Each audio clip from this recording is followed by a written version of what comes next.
Hi, and welcome to All Things Cozy with Matt. And Gillian. We are a bi weekly podcast about everything that is warm, soft, and comforting. Today's episode is stuffed.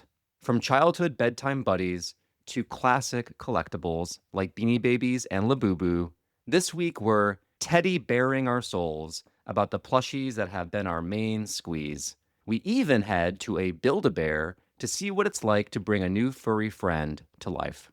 But before we wrap our arms around this cuddly topic, let's sit our bears and dollies around the table and pass out the fine china because it's tea time. Jillian, what are you sipping on or reflecting on for this tea time? We have all of our stuffed friends around us. What's on your mind? So, in our first episode back for the new season, I had mentioned that I bought a fall variety pack of tea from Adagio Teas and that it hadn't arrived yet. Well, it has arrived and actually arrived the day after we recorded. So, the timing was quite perfect there. But I'm glad that it did come because I'm loving the Autumn Mist green tea. And the ingredients are gunpowder tea, apple pieces, cinnamon, rose hip, natural creme brulee flavor, marigold flowers, and rose petals. I don't know what the gunpowder tea is, but I have been also sipping a bonfire tea from this pack. It does taste like a campfire, which sounds gross, but is actually really wonderful. So whatever the gunpowder and the fire are putting into this tea, I really like it. And the same goes for this one. It's just a appley, delicious treat. And I left the tea out on the table when I was running out yesterday and I didn't get to clean it up.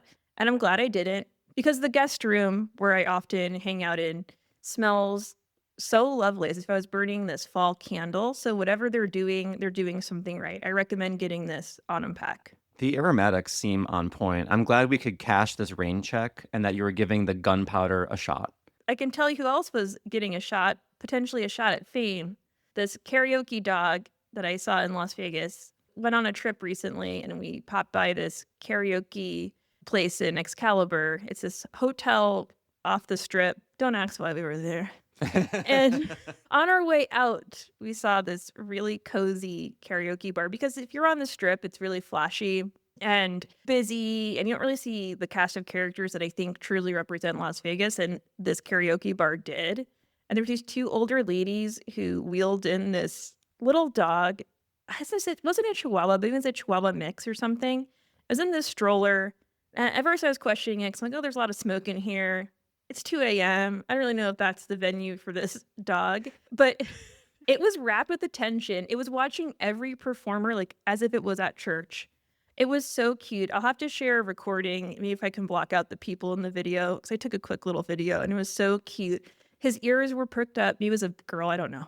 And they were watching as if they're judging American Idol or something like that. And when its owner went up on stage, it got even further up. It like really, drew its shoulders in and was watching. And it was just so funny. I have the recording is of I Will Always Love You, which I think is such a funny comparison with the dog, the song choice. So I don't know, maybe we need more dogs in karaoke bars. Maybe that's the solution. That's not where I thought the story was going. I was expecting a full dog singing karaoke story because anything's possible in Vegas. It is. Yeah, anything's possible. But that's the kind of cast of characters I want to see when I'm in Las Vegas. Just like the wackiest, zaniest thing.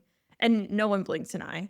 Did the dog sing along with the owner? No, it was being respectful. A respectful audience member gave its owner due. I don't recall what the song was that the owner sang, but I think the way that I was witnessing this, it seemed as if it was a common occurrence. Like these ladies come here probably every single night. At 2 a.m.? Matt, I think so. There are some older gals, but to go to the Excalibur on your own, you really would have to be a regular. Yeah, and be made of stern stuff. And they had a bucket of beer. So I think it's just like their thing. They get a bucket of beer as they bring the dog, they sing their songs, and the dog is very respectful. And the dog seemed happy and not like in pain from all the noise. That was my concern at first because there also was some fighting. Jillian, what's going on? Should I be concerned? Well, it was a whole little thing, but they got removed. It was fine. There was some quarreling. But no, the dog seemed really comfortable. Like I said, it's the common occurrence for them, I think. You never know what you'll find Jillian at 2 o'clock in the morning. Dog karaoke. Given the circumstances, that's probably the coziest thing that could be happening at that time in Vegas. Well said. I don't need to say anything else. I'll take us from Las Vegas to Arlen, Texas, because I'm all about the new King of the Hill reboot on Hulu. We're finally reunited with all of our favorites, Hank and Peggy Hill, their son Bobby, all the friends. If you're not familiar with the cartoon series, King of the Hill, so it's been a while since it was on the air, and they revived it for this reboot, but it's not a reboot where they start where they left off. They have a time jump. And I think that's so smart because the voice actors are aging and there's so much to say about our modern world. It would be such a disservice to freeze the characters in time and have all these modern things. Obviously, The Simpsons does that, but it also creates situations where, like, we've had so many different interpretations of when Marge and Homer had their kids or when they met, because early on it was the 70s and now they're meeting in the 90s because they have to, like, update it because everyone stays the same age and it wouldn't make sense. So this avoids all of that. And we get to have all of Hank's crotchety opinions about rideshare and AI and all the modern stuff that happens. So I loved it. It's so cozy, their family dynamics. And Hank's just such a sweet guy who's trying to do his best. And Bobby, too, is so sweet. It's almost like you have a pride seeing these characters growing up. Like, oh, Bobby's a chef now. How amazing. And seeing him become an adult, but still have those really sweet tendencies that he had as a little boy. I loved all of that. We really tore through those episodes. It's just 10 episodes, but I really cherish it. I'm so glad we got to touch base with those King of the Hill characters because I really love that show. It's very cozy, and I'm so glad we got additional episodes set in the modern era. Oh, I know the guy who holds the beer in his hand. Yeah, I really love a lot of the work that Mike Judge, who created the show and voices Hank, does. But I really think King of the Hill is his work that has the most heart. And I really recommend, if you haven't given King of the Hill a chance, it's very funny and very sweet. I might have to try it. Would you recommend I start with the beginning? Yes, because I don't think the payoff for the new season would be there for you if you didn't already have a connection to the characters. I'm not Mhm. saying it wouldn't be funny, but I do think it calls things back so much, and the way it flows, it does make few assumptions about your familiarity with the characters, and I think it's better to at least watch like the first season before you go into that. Well, you sold me. All right, well, I'll see you in the back of the alley with a beer. Maybe you will. Well, speaking of sweet, what I was sipping most recently that had caffeine in it, it's not tea, but it was the brown sugar shaken espresso, which I had never heard of in my life until Gillian and I were at the Glendale Galleria together, and she made this order of the shaken espresso, and I was like, that sounds interesting. It's 2 shots of espresso, oat milk, brown sugar flavor, and you can add more flavors if you'd like. So, of course, she added pumpkin spice, which we were confused because it said on the receipt a swirl, and we're like, what is a swirl? We didn't order a swirl. And that's just what they call their pump of flavor, is a swirl. That's all it is. Yeah. And so I jumped on her bandwagon. I tried the brown sugar shaken espresso with pumpkin spice because we're always ready for fall, always jumping the gun. I always forget that Dunkin's approach to pumpkin spice is shock and awe. They overwhelm you. It is just a full-on assault of pumpkin spice. You've never tasted anything pumpkin spicier. And I think if you add the brown sugar to the mix, it was just really sweet. Way more Very sweet sweet. than either of us, I think, were prepared for. I'm not going to say it wasn't delicious. Like, I still loved it like candy. It was like tasty, but also, wow, it's like the beverage equivalent of a Bath and Body Works candle. Just total assault on your nose and senses. Yeah. What did you think of the drink? Well, I did ask him, the poor man working the till, will it be too sweet? And I don't even know why I bothered asking. He's probably like, lady, just please move along because it will be sweet. At Dunkin' Donuts, they put so much sweetness and flavor, as you noted, but also a ton of milk. And I think our fatal mistake was getting the oat milk because oat milk is also already sweet. So that's probably really increased the sweetness factor. Shaken espresso, in other places I get it, you definitely get more of the espresso kick. And there's 2 shots. I think that's important to note. Even with the 2 shots, it was still just pumpkin spice milk. That's really what Yeah. it was. But I drank it all up. We did. I didn't complain. I enjoyed it. It got a little fall preview, so it was fine. Did it make me sick the next day? I don't know. We have our suspicions. I have a theory. Well, now that we've enjoyed some tea and some sickening shaken espresso, let's forge ahead into the cozy topic of stuffed animals and plush toys. Stuffed animals may be timeless, but they actually have a relatively modern history. The first widely recognized plush toy is, of course, the teddy bear, which we all know and are sick of hearing was inspired by President Theodore Roosevelt's famous hunting trip, where he refused to shoot a captured bear. Toy makers in both the US and Germany quickly created cuddly teddy bears named after Theodore Roosevelt, and they became an instant sensation. In other words, they were born of an ancient meme. From there, plush toys fluffed up across the globe. In the mid 20th century, characters like Mickey Mouse, the Care Bears, and Paddington Bear leapt from the page and screen into our arms as soft companions. By the 1990s, brands like Tide Beanie Babies turned plush toys into collectibles, sparking a craze that had both kids and adults clamoring to, quote unquote, adopt their favorites. Today, plushies aren't just for children, no matter what you say, Dad.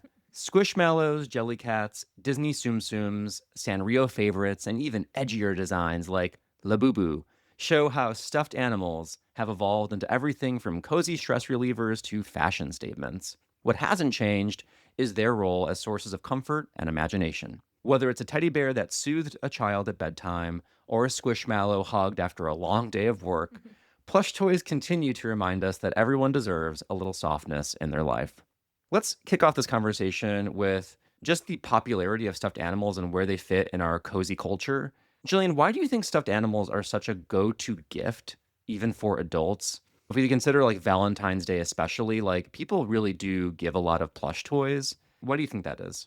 First off, well, that was a lovely tribute to stuffies or plushies, whatever you want to I say. hope you felt like it gave you a warm hug. It did. A warm teddy bear hug. I loved it. So I think comfort is a huge thing. Even when we're sick, we want to hold on to something like very tactile, especially if you don't have someone you can cuddle or get a hug from. There's where your stuffed animal comes in, your plushie.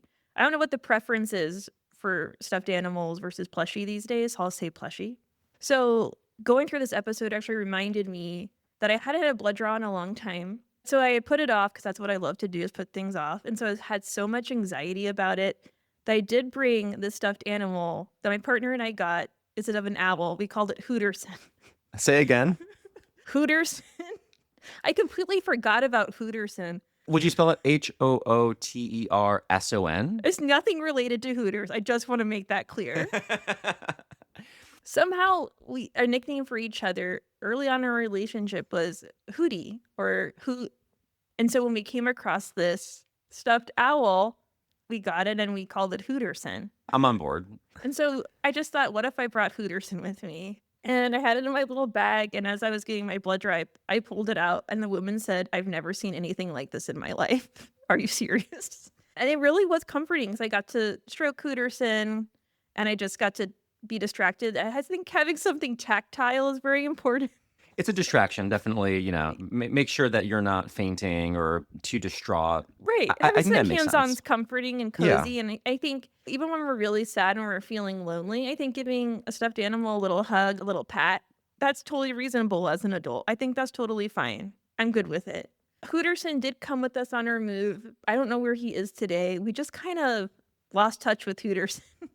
We need to dust him off and find him. He's in the house somewhere. He's in the house somewhere. You better find him before your dog does. I know. Canella would go wild, and Canella has so many stuffed animals.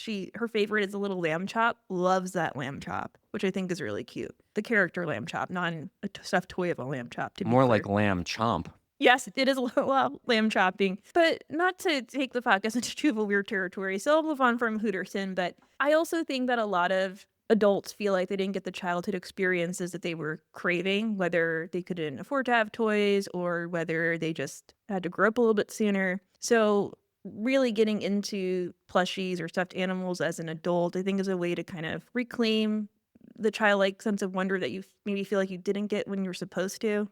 And there's nothing like injecting a little bit of whimsy into adulthood. I always think adulthood could use a little bit of whimsy. So I think that's why there's such a draw to it, especially now there's been an uptick in adults buying stuffed animals and plushies. They definitely symbolize companionship. And I think more than anything, whether you're a child or an adult, when you gift a stuffed animal to somebody, it's like communicating, I'm with you. And when you're hugging that bear or lovingly putting a tag protector on that Beanie Baby. Think of me. Hmm. And I think it's the human connection that those stuffed animals actually communicate that makes them even more special, because even in the case of your medical concierge, Hooterson, you're thinking of the childhood comfort that provided and the people who were part of those memories. And it's not just the fact that it's cuddly on its own, it's also that it has that connection. Or even if it wasn't a gift, that it's a good memory that you had of a time you treated yourself or that you found something that really brought you joy. Absolutely. These stuffed animals really help us feel not alone. And when I remember as a kid liking stuffed animals, there's an element of both them providing comfort to me because I didn't feel alone and scared of being alone so much, but also a way that I could practice giving comfort to something else, because there's a way kind of similar to dolls. You can do the same thing with plushies or stuffed animals where you can kind of baby them as a kid. And there's a little bit of that caretaker thing that you get to then transfer onto something else. So they serve a lot of social function, I think, and also self-soothing as well. They actually have quite a cozy role just in life in general as a placeholder or as a representation of other human connections. And in terms of being gifts for adults, even, especially like on Valentine's Day, like a bear with a heart on it or something like that, all the things I said apply, but they're also a very sweet gift. They're very cute and they're kind of affordable. I always feel a little sad because when I'm driving in LA on Valentine's Day and there are all the people who are on the street selling roses and teddy bears, I weirdly feel sad for the teddy bears because I feel like most of them are destined for the landfill. I feel the same way. And beyond the environmental impact of that, what I am especially concerned about is the teddy bear itself. No, me Will it too. feel I think they loved? have energies. Even when I'm picking out something like for my nephews or something like that, I'm like, oh, maybe that one's calling to me. What if I leave them behind? Are they gonna be sad? Yeah, there's a Toy Story element to it all. Yeah. We project these personalities on these items and, their little eyes feel like they contain a soul. But it's an easy way for people to show their affection and engage in a little bit of childlike wonder at the same time. I really like when you said how it teaches us to care about other people. It's definitely, I think, one of our first experiences with tenderness, like how to be gentle with something. That's a really interesting thought I hadn't considered before this discussion. But yeah, just the level of care that you put into a stuffed animal, being careful not to lose it. If it gets wear and tear, making sure that it gets fixed. Absolutely. Yeah, it is often a kid's first experience with keeping track of something that's special to you and really making sure that you're not careless with it when you're rough with it and the tail falls off or something. Teaches you a lesson about being gentle. Hmm. Speaking of stuffed animals that we had growing up, did you have a stuffed animal, Jillian, that was your ride or die companion? And if so, do you still have it? Yes, so Chip from Rescue Rangers was my go-to stuffed animal. If you're not familiar with that version of stuffed animal from the 90s, it had the classic safari hat and bomber jacket, and I love Chip because I love that show, Rescue Rangers. I don't think I have it anymore, or at least I don't think it made the moves and all of that. I did lose it at one point, speaking of being careful about your stuffies and keeping track of them. I think I've shared this story before, but I asked my mom, have you seen Chip? And she said, yeah, I saw him pack a clean pair of underwear, put in his suitcase, and walk out the door. Well, that gumshoe had some cases to solve. I think maybe she was just like trying to maybe teach me a lesson about keeping track of something like, yeah, he hit the road, took his tidy whities. You didn't care about him anymore. Never mind that he doesn't wear any pants at any point. What was your go-to stuffy? Well, one thing I want to say is that I really do feel like that also is your fashion inspo into adulthood because the amount of bomber jackets and hats you wear is quite high. Yeah, I've definitely got into hats more in my later years. I don't have time to wash my hair anymore or any energy. But yes, I do love a bomber jacket. Always have. For me, I remember I had like early teddy bears that were gifted to me, like my first teddy bear. Like it had a heart that if you squeezed it saying Jesus loves me. It's a twist. But the one that I really connected with as a kid was a panda teddy bear named Patches. I named it Patches for obvious reasons. What I loved about it was that I think it was produced by some fundraiser for the World Wildlife Fund, which obviously their mascot, it was modeled after the mascot for them. And So it was like more of a realistic looking panda. It was like on all fours, had the normal snout, like it even had like a little tail on its butt. It just looked like a panda bear. And I always had a preference for stuffed animals that looked like real animals. I didn't like things that were so off the beaten path around what an animal looked like. It bothered me if it did that for some reason. I'm such a rule follower. I need to Yeah. look like a panda. Don't give me something that doesn't look like a panda. And man, I dragged that thing everywhere. It came to school. Like, that white fur did not stay that way for a very long time. And that was with some efforts to wash it. It was a very loved bear. And I still have it. In your house? Yeah, with my other stuffed animals. Also, an original fidget toy was like, you know how kids these days, they have those like plastic things, like the bubbles, and they push that in. I realize now that I was an early adopter of that kind of fidget toy where the tail on its butt, you could pop it in and pop it out, pop it in and pop it out. And I remember just like, I have a very like distinct memory of being in first grade and getting like whatever picture book time or something, and then just like sitting on a beanbag chair or something, just like poking that tail in and out. It's the tactiles. There's something Yeah. about just touching something and like it's yours. Like you Yeah. can do whatever you want. Exactly. My other constant companion was a little snow leopard that I got from the Brookfield Zoo. And it was tiny. It was like the size of a Beanie Baby, but it wasn't a Beanie Baby. It was like just something the zoo made. And I was obsessed with snow leopards. I kind of still am. And speaking of learning to be gentle, I like would love to just carry that thing by the tail. As you can imagine, one day the tail just like, I was holding the Oh, tail, but that snow no. leopard was not with me. Oh no. You lost And it? so my grandma sewed the tail back on. Okay. And she'd had to do that a couple of times. Honorable mentions, glowworm. Those were popular in the 80s. It's like a bookworm kind of thing. And the bottom part of the glowworm was soft, but it also had that like 70s and 80s thing of having a hard plastic head that would not be fun to cuddle up with. But at least in the glowworm's defense, that head would glow as kind of like a nightlight. So that was nice. The glowworm, I think that was a little bit before me, but I wish it was my time. I think they're actually very cute. And the nightlight, I think, is really smart. I would have loved that little worm. I'm pretty sure I had a Care Bear too, but I don't really remember it very much. I know they were all around that era, and my cousins who were girls, they like all had Cabbage Patch dolls. And I remember those being all over the place. I always felt like those like, yeah, they're cute, but they're also kind of like creepy looking in some way. I don't know. I never quite connected. Sorry, I don't mean to judge Cabbage Patch dolls, but there's something Oh, about, no. honestly, it was the flat joints. The way that their knees were just like seams.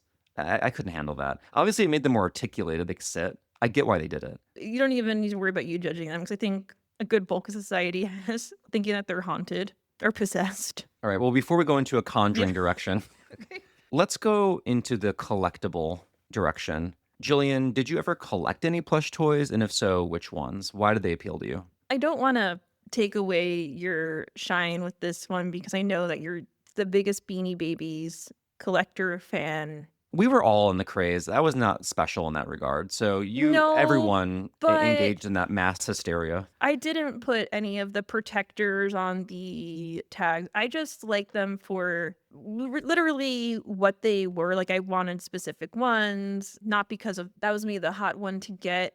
I just really wanted the frog or whatever it was. I don't even know what they had. I don't really recall like special ones I really liked. I think what was cozy for me is more just being swept up in the craze of it all. And like the Tamagotchis, that's what was part of what was so exciting to me was like, have you gotten your Tamagotchi yet? That's what was fun and interesting. And so being caught up in a collective craze is, for whatever reason, comforting and nostalgic to me because I don't think we really have that as much anymore, or at least there's no adult versions other than like, oh, have you seen, whatever show? Have you seen Bridgerton? Or like, so, that kind of like craze. I don't know. I mean, there's like, did you get your Stanley tumbler? Did you Yeah, I get your guess. Labubu? I think there's a lot of adult crazes that people feel like they feel pressured to get specific items. Maybe I just haven't found something that calls to me. And then my grandparents had a Christmas store. I think I said this before in Sanibel.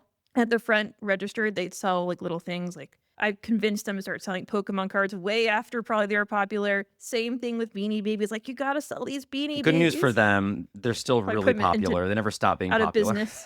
They were not flying over off the shelves of the Christmas I don't store. think people are but going to Christmas stores to pick up Pokemon cards. They That's might not what I have mean. known to go there. Yeah. I don't know. I really shouldn't have been advising anyone's business decisions back in, 1995 or whatever. But I love the idea of you sitting them down being like, I got a business proposal for you. You got to be stocking these Pokemon cards. You're losing out on big moolah here. You could be raking it in. Yeah, because my grandpa always, even to this day, he's still like that, where he's got to get in on something, but it's always 10 years after the fact or something. But anyway, I also had a Care Bear, going off the Care Bear mini discussion. I think I would have been a big Care Bear collector if they were in my time. Because I had the seafoam green bedtime bear, which has a sleeping crescent moon with a yellow hanging star in its tummy. I thought the pictures or designs on their tummies were really cute and pretty. I inherited that Care Bear from an older cousin because this bear was released in 1983. So I could have seen myself being a Care Bear girl if the timing was right. I bet this bear has some impact on your astrology obsession. I think that crescent moon casts a little spell on you from that Care I Bear think belly. so. Yeah, that's a very astute observation. It's a very pretty bear. It's a really pretty green. Yeah. Let's pick it back up with the Beanie Babies.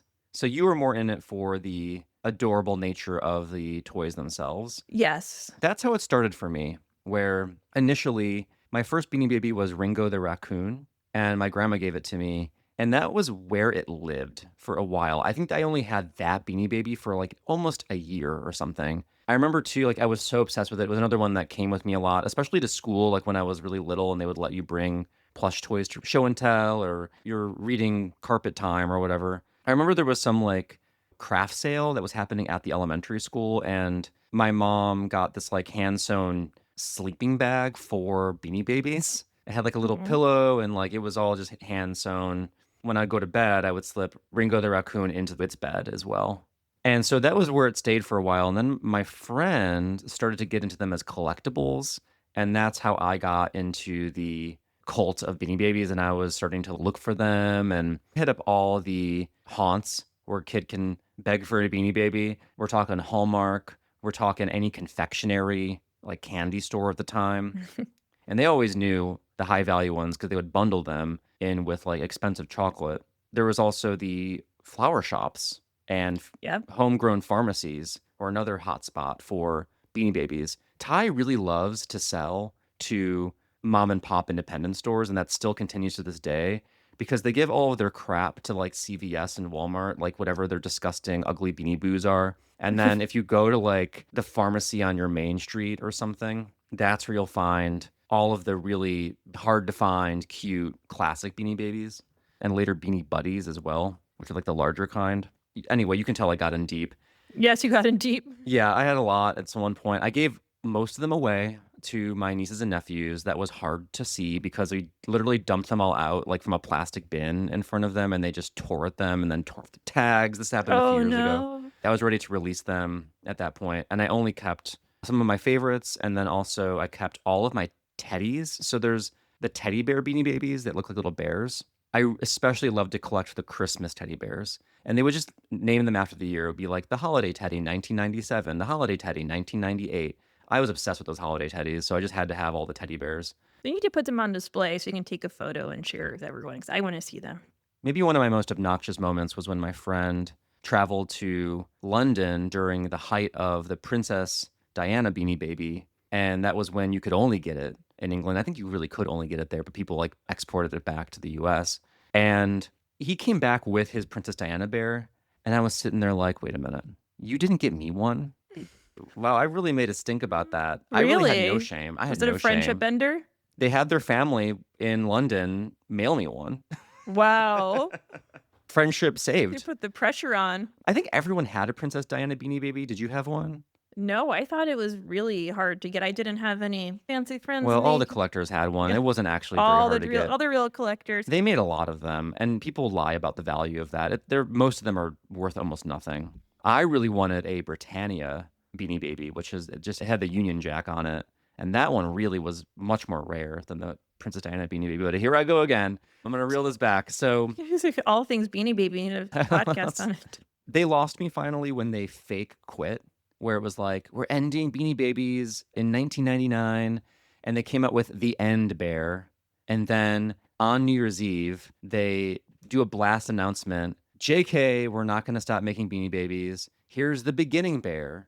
I felt so betrayed. I felt lied to. I felt manipulated, and it stopped that day. I did not buy a single Beanie Baby after that point until the last couple of years when they re-released some of the old classic ones, like the old dinosaur and the different designs that were around when we were kids in like different, honestly, garish colors. And just the nostalgia of seeing those old style Beanie Babies out in the wild. I did collect a few of my favorites from those again, and I have those in my little nook where I record this podcast. So thus concludes my Beanie Baby story. No, I'm learning a lot. I didn't recall the gimmick that you speak of. But yeah, that's a way to lose a true collector like yourself. So companies be warned. I mean, I had the tag protectors, I had the plastic boxes, I had the Beanie Baby price guides, I was part of the Beanie Baby fan club. Oh, wow. I even got accessories for my Beanie Babies, including a tiny tiara for my Princess Diana Beanie Baby. You'd have to go to the UK for that? No, I was able to get that right in Des Plaines, Illinois. Well, I could listen to you talk about Beanie Babies all day, so maybe we need a whole episode on it. I know. Okay, anyway, let's turn our attention to newer plushie trends. Do you have a main squeeze when it comes to those trends? Do you search for Squishmallows or are you looking for Labubu? I must have been hiding under a rock or something because I just learned of JellyCat maybe a year or so ago. I was shopping in Beacon Hill looking for a present for my nephew, and I wanted to get him a plushie. And I see everyone swarming this one section of the store. And I saw this little frog in a vampire cape, and I was like, oh, that's really cute. And I was like making my way over there, and it got swarmed, and people were already grabbing at them. So, like, what is this? And it was JellyCat, which, if you're familiar with, is a UK-based brand, and it's long been beloved across the Atlantic, but it had a big bang level explosion in popularity in America around 2020. And I think part of it, at least from a lot of think pieces on it that I've read, is that during the pandemic, people were really looking for that childlike comfort. And so for whatever reason, they turned to JellyCat. And having touched the JellyCats myself, they are velvety soft and they are really cute, and then they have regular seasonal designs, and a lot of the designs are quirky. Like there's a mussel, for example. I think there's a tart, like little stuffed animals that you wouldn't think of. Very, very creative designs. And then their seasonal designs are super cute. A lot of pumpkins and cats and little ghosts, little owl. Actually, an owl, Hoot Nightly, wearing a witch's hat, a little cute owl. I can already hear Jillian adding that to her cart. Yeah. So they're always reinventing, and it's just so popular. So the only thing that I don't really love about the JellyCats, I mean, they do have some traditional designs, and I think their most traditional and beloved design across the UK is this rabbit. But they have these modern faces. I can't describe it, but I think what makes stuffed animals cozy for me, Matt, and I think we share this, is the realisticness of them. So that's why I really love the Douglas stuffed animals, the cat plushies in particular, because they're very realistic. And once again, I know that Douglas is a company that has been around for a long time. I'm just talking about which brands have had a viral resurgence, and Douglas hasn't had as much of a resurgence as JellyCat, but they are very popular. And I got the Douglas Hallie cat for my nephew, and it's this orange cat with brown stripes, and he named it Felix.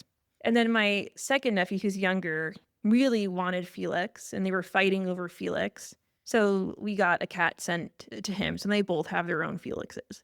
But I think that's why those plushies resonate with little kids, because they are so realistic. It's like having your own little cat. They're so soft, and they have these sweet little faces. So while I love the JellyCat craze because of the unique seasonal quirky designs, and they are so velvety and soft, I really am into the Douglas stuffies just because they remind me of like having your own little kitty without having one. While you were talking, I was just going through all of the JellyCats, and their Halloween designs are so cute. So cute. They're very classic looking. I do see what you mean in terms of some of their designs are just like an emoji style smiley face. Yes, you said it better. Emoji style face. On a ruler, on a clam.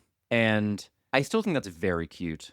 But the ones that are extra charming are the ones that have a dash more design and realism to them. Mhm. There's a scaredy cat one with a cat that with an arched back, like a black cat for Halloween that look actually like incredible. I can even see that it says back in stock. Like people were clearly buying this thing out.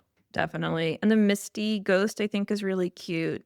It's a little ghosty but the wings are different. It's like almost dragon wings Yeah, for I think a it's reason supposed it to be works. like arms that have like a long sleeve kind of thing, but it does look more like it has little angel wings instead. Yeah, I think it's cute. I already shared about like how I went back into the retro Beanie Babies, so that would be my answer to the trends. I also just want to briefly address Labubu because they really have been sweeping the world. There's Labubu domination right now. Mm. These little monsters that the best comparison I can make is to the monsters in Where the Wild Things Are. They have that kind of look to them where they have like sharp teeth with a big smile and like big eyes, a face that doesn't have fur on it, but it's surrounded by the furry back of head and body that's more cuddly and cute. But they do look like they're going to be up to some mischief. They don't look like they're not friendly per se, but they're going to mess with you. Anyway, some are rarer than others, and it's a blind box item. You get a box, you don't know what Labubu is in it. You open it, and you hope you get the rare one. So that's like kind of their business model. And then you show off like how much disposable income you have and how lucky you are by clipping that onto a bag or a purse as your like Labubu companion comes with you and also signals that you are cool. It's really causing some problems in elementary schools, especially as any kind of status symbol toy will do for the haves and the have-nots. So that's one issue with Labubu. But for adults, you do see a lot of adults who also collect Labubus. I think it's just a fun distraction. It's like a small treat you can give yourself. And it's that kind of loot box gambling feeling of like, what am I going to get today? And so I definitely get the kind of way that it stimulates your brain until really wanting to get the rarest one and get and feeling really excited when you do. Yeah, and I think maybe what makes it more accessible is that menacing grin, because maybe adults are like, "Oh, this is more age appropriate 'cause it's a little feisty and Yeah, funky, and I think for kids, kids love that naughty." intersection between spooky and cute. It can transcend ages. Yeah, I think for me, I'm more of a JellyCat kinda gal. The menacing thing doesn't really work for me, but I don't judge anyone who likes that. Not at all. One final question about plushies before we go into our Build-A-Bear experience. How do you feel, Jillian, about plushies as decor? And before you dive in, let me just say I use them to decorate for the holidays. So that's when I take out my Beanie Babies that are holiday themed and I put them in a little corner, or like, I do use them as decor, but for me, they're seasonal. So they come out during the holidays and they go back away when those are over. Is it the classiest way to decorate? No. But for me, they bring joy back because I don't know, any kind of holiday as an adult is engaging in some level of childhood nostalgia. And so when I bring out my Spooky the Ghost Beanie Baby for a month and a half or whatever, I get to see that again. It brings me joy and it goes away on November 1st. That's how I've managed to use that. Obviously, I also have a few of them kind of like in my office area from the brain sickness I had when they did the retro Beanie Babies. They kind of got me there. And I do get a little jealous almost, though, of people who don't have that kind of self-conscious attitude towards it and not being worried about being judged because they're just living their best lives with like a net in their bedroom corner with all these squishmallows or whatever. And then I've read online, people are like, you probably have like a million spiders living in there. But Oh, anyway, wow, that is a good that is one thing about using them as decor is that like if they're up all year round, they can be a cleaning nightmare a little bit. yeah, an allergy Yeah, magnet. for sure. How about for you, Jillian? Are stuffed animals cozy or are they clutter to you? I first want to say, I think that you're doing it the right way. You have a few in your office. Not to say there's a wrong or right way, but you have the really special ones in your office, and every office needs some cute decorations. That works. But then if we're thinking that stuffies have spirits, or if they have that personality that we will think that they have, then they probably look forward to that time of the year where they can really be the stars of the show. Yeah, they get their time in the sun. They do, and I think that's more meaningful, and it makes them probably makes them feel more important. But anyway, I think it's about how you are able to organize it, and I don't know if I've ever seen a really great way to display plushies. I even see it with Canelo because we have so many stuffed animals. It's almost on like an unhinged kind of level. We recently got this basket and has a paw on it, and it's just a basic basket, and so we just stuff all the animals in there. But in terms of human decorations, I was looking and researching online. A lot of the designs I saw almost look like mini prisons for the stuffed animals, like these, a lot of boxes with bars. And I guess the thought there is that, oh, you can see the stuffed animals, so they're not so hidden like in a bin that I have for Canela where you can't see what's inside it if you're not looking for a bird's eye view. But they look like mini stuffed animal prisons. And then you could put them all, stuff them in a corner like I did when I was little. And from the space between my dresser and the bed, I used to have my little blow up chair and then all of my stuffed animals surrounding the chair. So this little cute nook. But it did look very messy. It's like, oh, the corner of the room with a bunch of stuffed animals in it. But I did find what I think to maybe be the best idea, this really cute hammock with LED lights. It's decorated. It's not like a typical hammock. I think it has some tassels coming down from it. I think it's cute. So at night, you can put the LED lights on. All your stuffed animals are cast in a cozy glow. It looks gentle. It's not, like you said, a net. I guess you still have to clean this. There could be spiders in it. But it just looks more gentle than what I would imagine to be like the standard stuffed animal net that you would see from a ceiling. It's also gets them out of the way kind of into a part of the Yeah. room they wouldn't even be on, and you might not even look up and notice them, so they can bring joy to the people who have them or own them, but not necessarily take away from the other decor in the room. So there is that element of these nets. I think there's something to be said too for like the really judicious use of one stuffed animal in a room that can bring it a little bit of whimsy. And we've all been to the grandma's house who has one little bear in a rocking chair or something like Mhm. that. It's usually like a Boyd's bear or something. So there's like that kind of use of them where it's like a little antique looking, which has a certain amount of charm. Or, the one special thing that's like on the bed that like kind of functions as like a throw pillow in some way, especially Squishmallows. They do kind of have that core function. I have a coworker who swears by Squishmallows as back support. It cured their back pain when they are laying down and nothing else works but a Squishmallow. So if you are Mm. struggling with back pain and you've really are at your wits' end, maybe try a Squishmallow. Maybe that will do the trick. Who knows? Gotta look into that. I like the idea of having one out at a time. I also think it's just we have to do more with swapping things out on rotation, even for pets. You just become to ignore certain stuffed animals. If you just see them all the time, you're not engaging with them. It can update your decor a little bit for sure. Yeah. So we decided we needed to reconnect with our inner child and adopt a teddy bear on behalf of the podcast and decided to choose Build-A-Bear for the complete interactive experience. Before we share how we birthed a bear in the Glendale Galleria, a little bit of background courtesy of the About Us section of the Build-A-Bear website. Created by Maxine Clark, Build-A-Bear's journey began with a simple yet magical concept to create a destination where kids could bring their furry friends to life. In 1997, the first Build-A-Bear workshop opened its doors in the St. Louis Galleria Mall for a one-of-a-kind experience. Since then, Maxine's fairy tale idea has flourished into a global phenomenon, with nearly 500 locations worldwide, an innovative online experience, and apparently a Build-A-Bear radio and entertainment division collaborating with some of Hollywood's most creative studios and stars. I've yet to see the output of that, No, but I've very no curious idea what about they're it. talking about. Their mission remains the same from the beginning, though, to add a little more to life. And there's no limit to who can experience the joy of Build-A-Bear, the stuff you love. So, as I mentioned, we went to the Build-A-Bear in the Glendale Galleria, and I'm used to Build-A-Bear stores in malls being a store, a proper store that you walk into, has floor space. What we found was that it was actually a kiosk in the middle of where you're walking in between the stores in the mall. You pretty much just go in a circle. They start you out where you can choose your design and it's empty. It doesn't have stuffing yet. And so, being autumn or autumn adjacent right now, they have their Halloween items out and they have some of their classic stuff like their timeless teddy. They have a frog. They have some tie in things like a Stitch from Lilo and Stitch or Hello Kitty tie ins. So first you choose, whatever your design is. We ended up opting for the timeless teddy because it was the most versatile.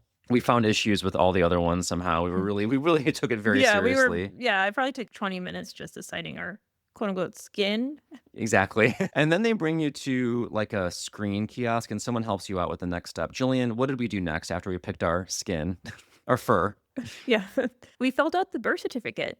And so we decided on the name Cozy. So you had to pick a name. That was the first one. Like, what were you going to name it? We weren't prepared for that, so that was the best we could come up with under Yeah. pressure. We've never done this before, so No. this whole thing was new to us, every step of it. Yeah. It was a surprise birth. I wasn't, I didn't expect it to be parents so soon. And then I put our names because I don't think they said like, oh, or who are the parents? Who's the owner? I Yeah, think most people I think are single parents of these animals. yes. So I put Gillian dash Matt. They also made me fill out again. I think I put Jill Matt. Then we have to decide the sex of the bear, and you could decide to skip it. Yeah, you don't have to. You don't have to do it. And then decide the weight for you. I think our bear was 16 by 8. I don't recall the ounces. They're really leading into the birth certificate part of it. So I Yeah. felt like I was under the gun. And to be fair, the woman was so sweet who was helping us fill out the birth certificate. She was letting us take our time. The pressure I was putting on myself, it's like, I should really know more about my son. And so I felt a lot of pressure. Meanwhile, the line is piling up. Like, when will this lady? I'm kidding. Actually, there weren't that many people behind us when we No, started. so we were lucky. But actually, it did get pretty busy by the time we were done. Yeah, but I think that's pretty much it. You just decide its name. They assign you the birth date of when you made it. So our bear's birthday is August 23rd, 2025. And that was pretty much it. And you Yeah. decide who are the owners. So we have joint custody. And then they also give you the option to have like a certain like sound box inside of it. Oh, right. And we even opted to put a pumpkin spice. This is a very pumpkin spice heavy day. You know us. It was. A pumpkin spice like scent thing that they'll put inside the bear so it's scented. It's strong. Jillian's like, we shouldn't have done that. No, actually, I'm happy because I was trying to sniff the bear through the box after we walked away. I was like, I don't smell this pumpkin spice. And I was getting really irritated internally. I was like, man, I got scammed on that. And then when I got home, gave it a good whiff. And even this morning, it smells still strongly of the pumpkin spice. And it's actually a really nice scent. Yeah, we were sold immediately. We gave it a sniff and we are like, that. We Yep. put that in there. Then you go to the stuffing station, which was my favorite part because there's this like almost cotton candy-esque swirling container of stuffing. There's a worker there whose job it is to stuff the bear. They like put it in arm by arm and they like the stuffing is shot into your new child, inanimate fur baby. And then there's a really sweet moment where they handed us hearts and we each got a heart. And there's like a ceremony involved where you like rub it on your head so it's smart and your arm so it's strong or brave or whatever. And then you also like put it on your heart and you like kiss it or something and then you put it in the bear. You slap it 3 times too. You slap it bring the 3 heart times to in the life. heart. Yeah. I'm sorry, I forgot that. Very important. And then we put the hearts inside the bear. Then he sews it up. First of all, the guy doing that was so sweet and made us feel very special. And I almost felt emotional. I was like, Me too. you know, especially because not even for like myself in that moment, but like imagining a kid doing that, like how special that would feel and how connected you would feel with your stuffed animal. I thought that was just the sweetest thing, that there's hearts in there, that maybe your parents are also putting hearts in it. Or maybe I've also heard of like birthday parties where everyone at your birthday party, when you get a birthday bear, gets a heart and all of your friends put their hearts into your bear. That's so And so sweet. I think like stuff like that, like again, it's about the human connection and the love that's being shown through that object. And I think that's one way to really make that special. And then we were ready for our accessories, Jillian. So what else did we get? I was really excited for the accessories part because I was looking online previously to when we had gone to the mall, and there's a lot of cute Halloween accessories. So there wasn't as many because it was a kiosk, but we did find this cute skeleton outfit. It's like not a jumpsuit, but it's almost a big onesie. Just the classic Halloween skeleton costume that you would like, the most basic, very Phoebe Bridgers coded. Oh, yeah. I mean, there also was a purple shirt with a bat on it. I think it said, "How are you hanging?" I Something think it was like that. like, do you want to hang? Oh, how are you hanging? Something like that. Yes. And then there was, the other one that we're really deciding between was a pumpkin outfit. It was this round. Yeah, the kind of pumpkin pumpkin. outfit that like is often like a baby's first Halloween costume, like just a round plump pumpkin that you'd wear and then a little like stem cap. Yeah. And there's just some other basic Halloween outfits. We just thought the skeleton one was really cute and showed off the bear. Because my fear with the pumpkin was it obscure the bear and we couldn't really hug it and be cozy with it. It just overpowered the bear, I felt. That was my concern. Yeah, for sure.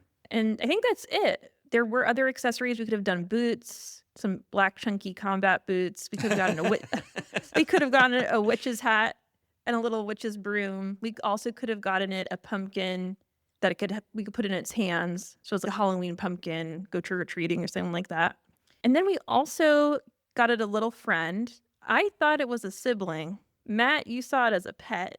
There's like these little smaller versions of the stuff that they offer in a larger scale. And I see it as either it's that bear's stuffed animal Mm. or it's pet because it was a spooky cat. Like it's a cat with the fabric is a pattern, like it's purple with ghosts all around it.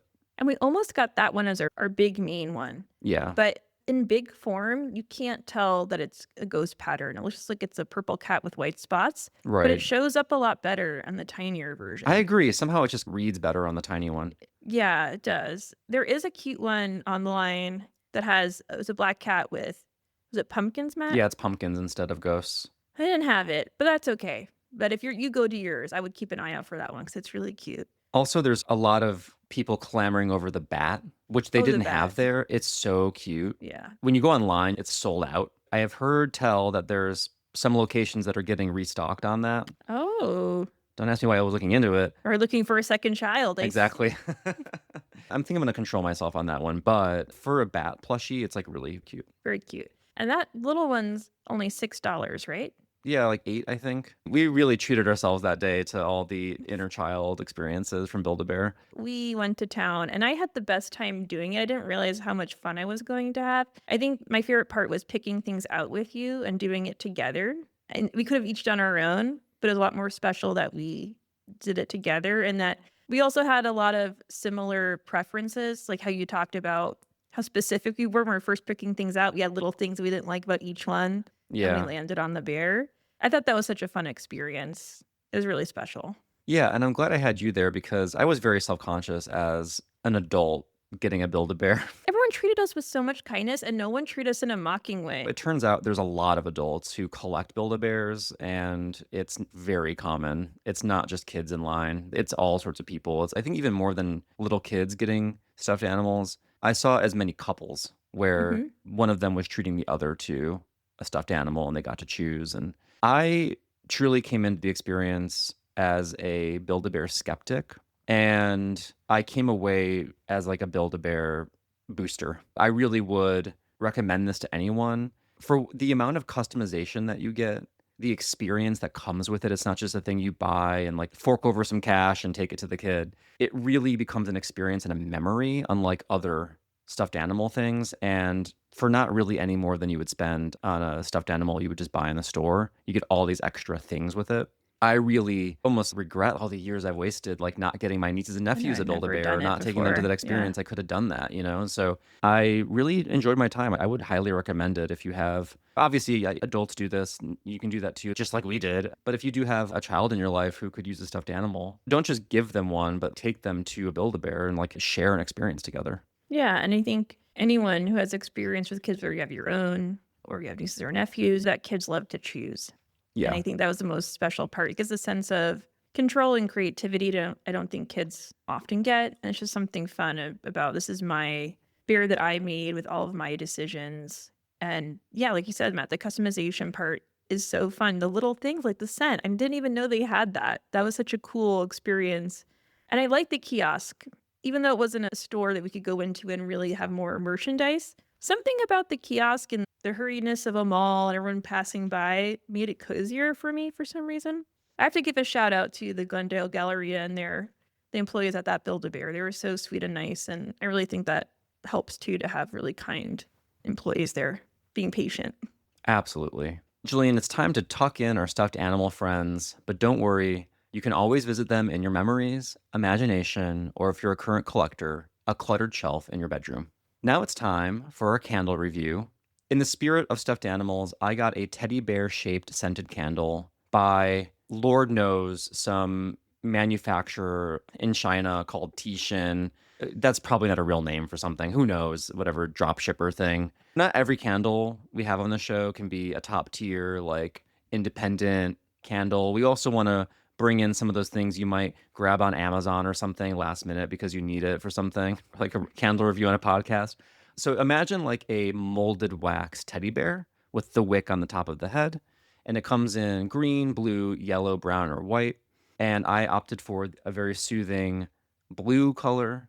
It's supposed to be like scented, and the scent is just described as fresh odor, perfect for meditation, stress relief, I love a Mood fresh boosting odor. aromatherapy. Lost in translation, I think. Odor is not the word you want near a scented candle. The scent itself is terrible. It smells like spick and span. It's like cleaning product Oh scent. no. In terms of fresh, it's like chemical freshness. Really bad. The candle itself is super cute. As you can imagine, Looks it's pretty cute. small and it burns so fast. Like over the course of recording this, I started it and it's already just a puddle.